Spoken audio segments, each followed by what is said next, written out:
Today, basically, we're doing fitness tests. We've taken these kids through football training, football development process, and this fitness test is something that is a tool that we can use to know our progress. We have a list of selected fitness test areas, and these areas include: number one, we start with body composition, which is BMI. We measure the weight and the height to test their body composition.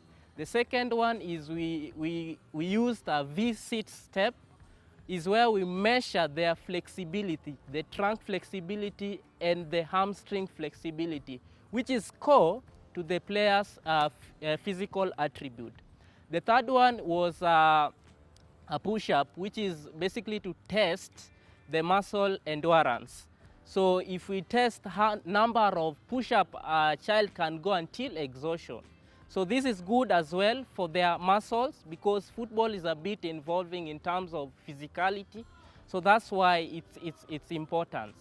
The fourth thing that we tested was a speed test. Speed test, basically we used a 30 meters sprint test, where we take the time a kid finishes a 30 meters sprint. Then we culminated this fitness test with a T-test. A T-test is used to measure agility.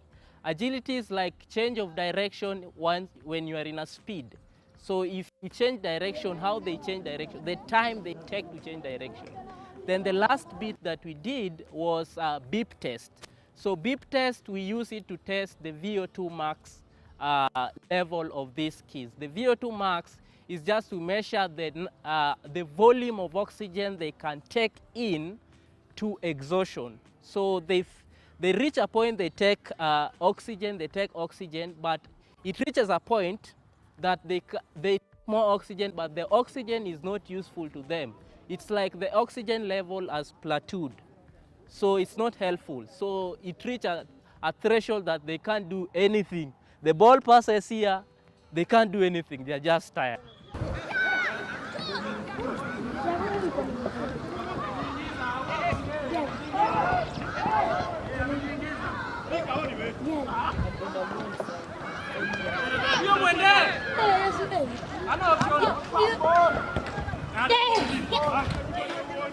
For our periodization and our planning of the season, I will recommend a three duration test.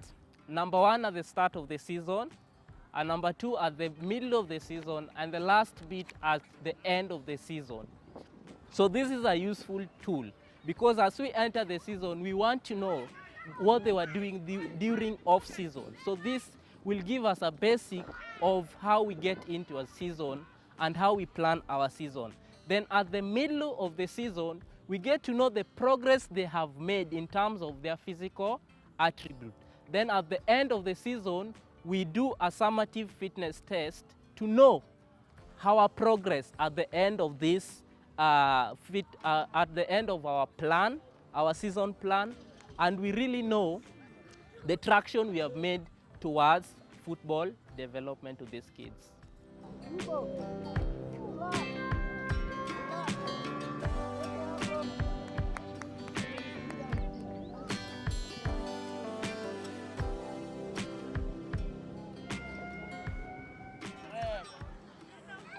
Fitness test is a good thing, and it is something that most of the football club have sent into oblivion.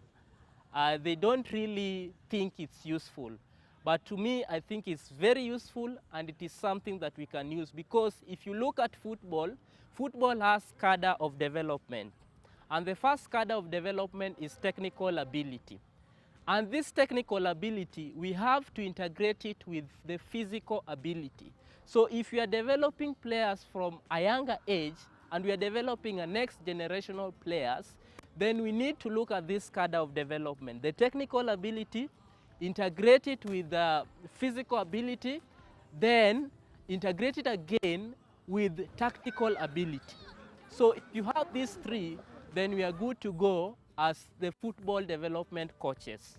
My advice to parents is, I think they are a bit skeptic in a way. They doubt and they feel that fitness test is something something that can harm these kids.